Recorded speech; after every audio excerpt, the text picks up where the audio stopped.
Alright, so today we're going to have the next tasting of my New England IPA with Azacca and Medusa hops. Now, at least, and I can't remember because this was a little bit ago, beginning of the year, the Medusa I know was from the Yakima Valley Hop Box, the first edition.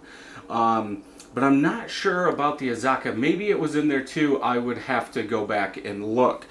But so this kind of goes back. I've said it in a couple videos, and also you can go back and watch the previous tastings of this.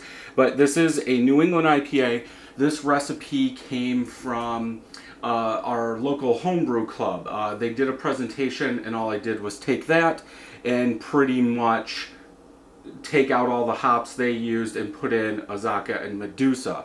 So small batch, 1.25 gallons going into the fermenter, 2 pounds 8 ounces of two-row, 11.2 ounces of white wheat, 5.6 ounces of flaked oats.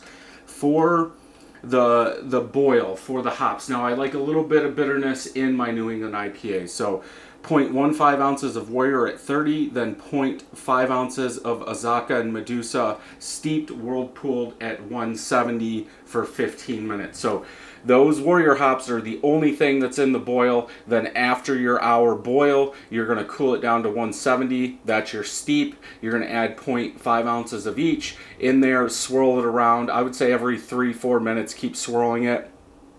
And then after the 15 minutes is up, cool it down, put it into a fermenter. Now for the yeast, I did use the DIPA yeast from Omega, which is the 052. Then for the dry hop, 7 days before bottling, and what I do is a 10-day fermentation. So on day 3, it's 0.25 ounces of each Azacca and Medusa. Then 3 days before the end of fermentation, I would do 0.25 ounces again of each. So this was bottled on 2/9, so 6 months old. We'll see if it's still hazy or if that protein has went out along with the hop particles that might be in there. 9.16% ABV. Good thing that didn't break. Okay, hiss. Not really a smoke. Go ahead and get it in here.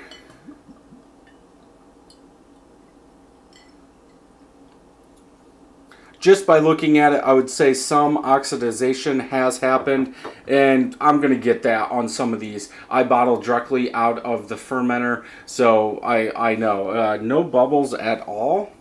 Well, I do have a couple bigger ones. Color, burnt orange in color, very hazy, can't see through it at all. Let's smell.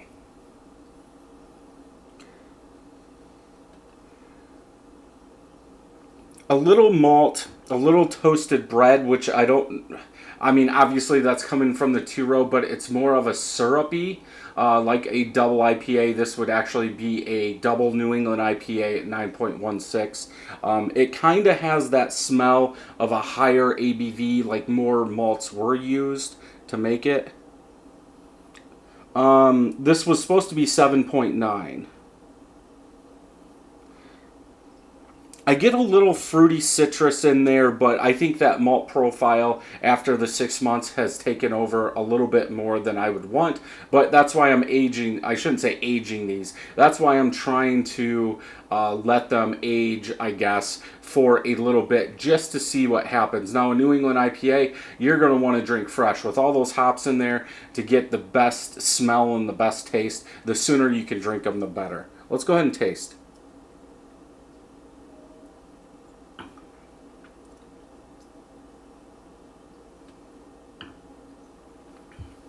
Yeah, that malt has taken over in here. It's like a very sweet toasted bread malty flavor.